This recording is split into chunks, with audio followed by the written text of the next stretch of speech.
different stimulus. So if somebody is getting asthma because of pollens and allergens and all that stuff, clearing the nasal passage with that will do less harm than not doing it. So next is full capacity gas exchange. So what happens in normal breathing is that we only exchange a small portion of air in the lungs, which is called tidal volume. It's a very small volume. Rest of the air stays. It doesn't get exchanged in every breath. When we do pranayama, with the deep breathing in and out, all the air which is in the lungs captured, it gets exchanged slowly and slowly. And that improves oxygenation, improves thinking, and we feel energized and ready to do what we want to do. Can I ask you a question here? This is my practical experience I'm facing these days. So we take around 10, 11, or 12 o'clock or 1 o'clock, we take our lunch, and being a vegetarian, it gets digested in 3.5 hours. Maybe it's slightly different to what you said, hour. When it comes around 5 o'clock, I feel completely drained. Drained in the sense you don't feel like getting up. When I come to doing Sandhya Vandana, which is a practice which I do, and it's part of the Sandhya Vandana, I have the pranayama we do. And the minute I start doing that, within 10 minutes, the system is back to normal. Why that thing happens? Is it because the sugar level has gone down? It all depends on the type of food as well. It's not just the quantity, it's the type of food as well, depending on what we eat. Our sugar level fluctuates on what we eat. If we eat the food which is very rich in carbohydrates and sugars, I'm not sure whether everybody knows about glycemic index or not. Yeah. I won't go into too much of detail, but basically the sugars go high quickly and they start going down quickly. And when the sugar goes down very quickly, body feels like sometimes we get hunger pang as well. Like we think like we just ate now, why are we feeling hungry again? Because the sugar is going down very quickly. So it depends on the type of food as well. And when you start doing pranayama or any other yogic practice, your body and mind are focused. And as we have discussed several times, it affects the nervous system. When the autonomic nervous system gets affected, everything starts getting into balance. And that's when we feel better. I hope that answers your question. Now, is asthma control the same techniques relevant for children as well as adults? Quickly touch upon the endocrine system. I think we are running short of time. There are different glands in the body secreting hormones, and hormones control body functions just like autonomic nervous system does. So different glands in the body. I'll quickly go through pineal gland, which is in the brain, pituitary gland, which is the master of the orchestra. It's called master gland. It controls almost every gland in the body. Thyroid gland, we all probably know about it.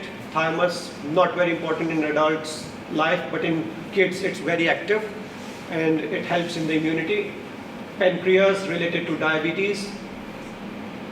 Adrenal glands secrete adrenal hormone, we know adrenal. And reproductive part, testes and ovaries for the reproductive part. Diabetes, very common problem nowadays, related to the lifestyle factors mainly nowadays.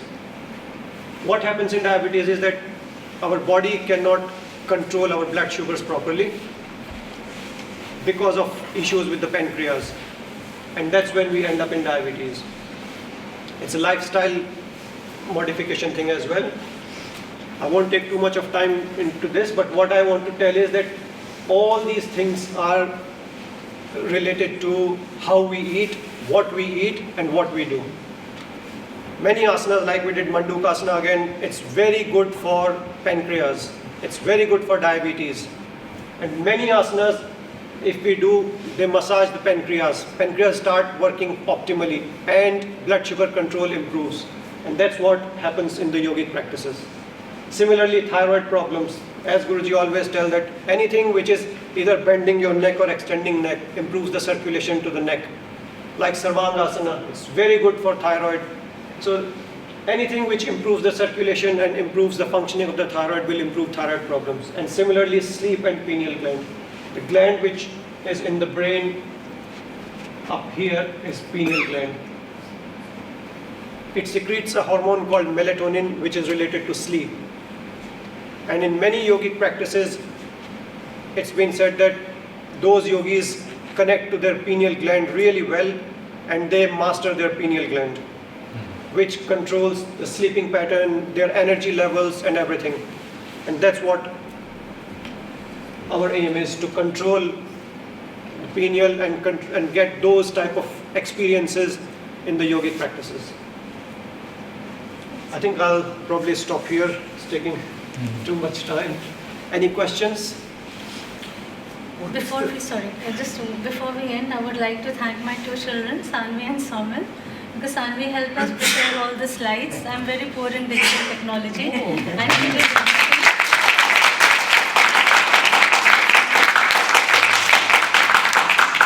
And Somil, my 9-year-old, he was always very helpful.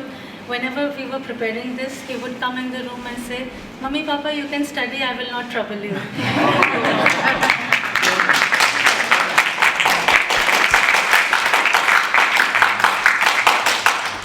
So 1 or 2 minutes for questions, and then I'll pass on. So when you're in asana, so folding position, you get pins and needles, you stay for a long time. So that means probably the blood circulation isn't actually going. Yeah, so it will come with more and more and more practice. When I started, I'm not very good in asanas. I started my yoga asanas and all that probably in last year or the year before. And I used to get the same feeling. 2 minutes or 1 minute in Vajrasana and I'll get pins and needles, and whenever I'll stand up, I'll feel like all the blood is rushing towards my legs. But slowly and slowly and slowly with the practices, you will know that the time is extending because your body is getting different channels for blood circulation. Your nerves are getting used to it, and slowly things will improve. Thank you very much. You have a very good eye-opening.